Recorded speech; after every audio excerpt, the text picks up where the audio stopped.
এই জিনিসগুলো করতে পারলে তোমার জীবনে সফলতা ধরা দিবেই। জীবনে ভালো থাকার গোপন রহস্য কি? জীবনে ভালো থাকার গোপন রহস্যগুলো হচ্ছে: ১.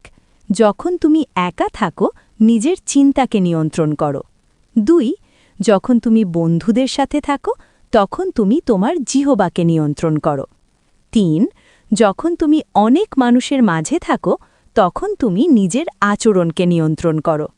৪. যখন তুমি বিপদে পড়ো তখন তুমি তোমার আবেগকে নিয়ন্ত্রণ করো। ৫. যখন আল্লাহ তোমাকে কিছু দেয় তখন তোমার অহংকারকে নিয়ন্ত্রণ করো। এই জিনিসগুলো করতে পারলেই তোমার জীবনে সফলতা ধরা দিবেই এবং জীবন হবে সুন্দর ও আনন্দময়। আল্লাহ আমাদের নিজেদের নিয়ন্ত্রণ করার তৌফিক দান করুন। আমিন। ভিডিওটি ভালো লাগলে চ্যানেলটি সাবস্ক্রাইব ও শেয়ার করে অন্যকে দেখার সুযোগ করে দিন। আল্লাহ হাফেজ।